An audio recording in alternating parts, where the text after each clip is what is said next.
Hello viewers, আমরা এরপরে রাজবাড়ি থেকে রানী ভবন থেকে ঘুরে এসে যে উত্তরা গণভবন এসেছি। আর এখানকার যে স্থাপনাগুলোর সৌন্দর্যটা তুলে ধরার চেষ্টা করব। আর আমার সাথে আছে আমার এই আরেকটা স্যার, সাথে পরিচিত হয়ে গেল।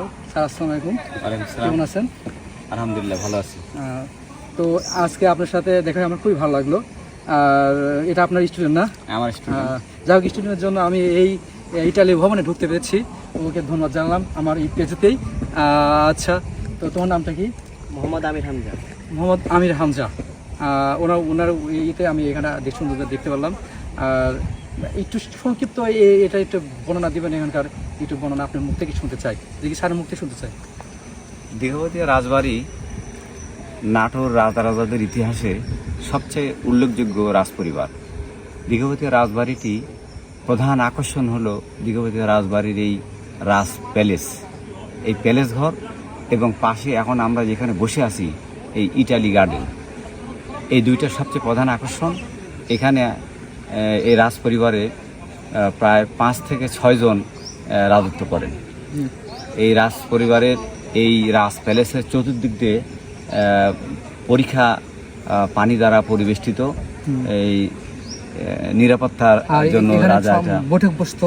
হ্যাঁ, এটা বৈঠক বসতো। রাজার রাজ প্যালেসের সামনে কামান আছে, এই নিরাপত্তার জন্য ব্যবহার করতো। রাজকুমারের প্যালেসের সামনে 2টা কামান আছে, এবং আপনারা দেখবেন অনেক প্রহরীরা বা অনেক এরাও থাকতো, তারা পাহারা দিত। আচ্ছা, থ্যাংক ইউ। স্যারের থেকে আমি কিছু মূল্যবান বক্তব্য শুনলাম। স্যারকে আমি ধন্যবাদ জানাই। তো আপনারা ভালো থাকবেন ইনশাআল্লাহ। আপনাকেও ধন্যবাদ। আচ্ছা,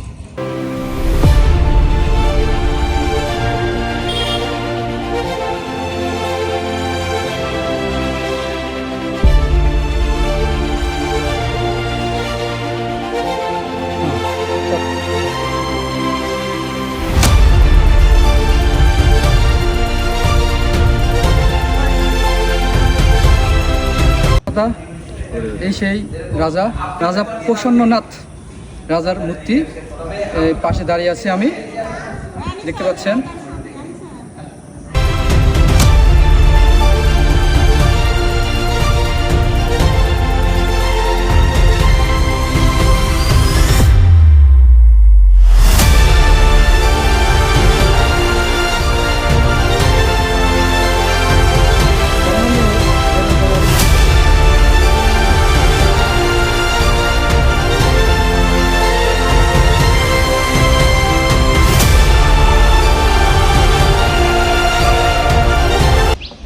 তো ভাইয়া, তাহলে এটা কি বলে?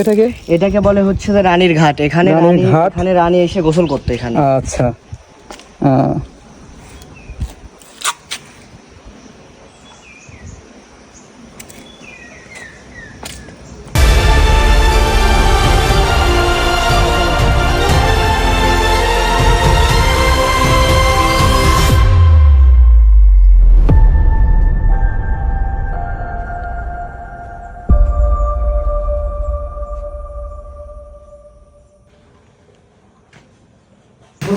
হলো। হ্যাঁ দর্শক, এই যে এখানে বৈঠক বসতো এই প্যালেস ঘরটিতে, দেখেন বোঝা যাচ্ছে কয়টা চেয়ার আছে, আছে সোফা সেট আছে। তাছাড়া এখানে ঢোকা নিষেধ, তো আর আপনাকে ভিতরে ঢুকে দেখাতে পারলাম না। তো বাড়ি থেকে কিছু অংশ এভাবে দেখালাম। এটা আমি জানতাম না, তবে এই জন্য আমি জানতে পারলাম। আচ্ছা, থ্যাংক ইউ তোমাকে। এই ইটালি ভবনটি আপনাদের অবশ্যই ভালো লেগেছে আশা করি। ভালো লাগলে অবশ্যই লাইক কমেন্ট করবেন।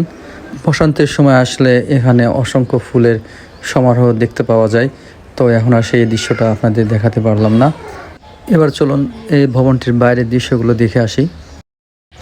এখানকার চারিদিকটা সাজানো গোছানো বাগানের মতো। এখানে আসলে আপনাদের অবশ্যই মন ভালো হয়ে যাবে। এখানে যে হৈমন্তী গাছটি দেখতে পাচ্ছেন, তা বঙ্গবন্ধু নিজ হস্তে বপন করেছিলেন। এরপর চলুন, পাশে একটি চেয়ারখানা আছে, চেয়ারখানাটা দেখে আসি। আসলে হরিণ দেখতে পেলাম এবং হাত চাপতে, দেখো কি খিদা লাগছে হরিণটা দেখে। হরিণটাকে মনে হলো অনেক ক্ষুধার্ত, খাওয়ার চাচ্ছিল। তো আমার কাছে কিছু ছিল না দেওয়ার মতোই।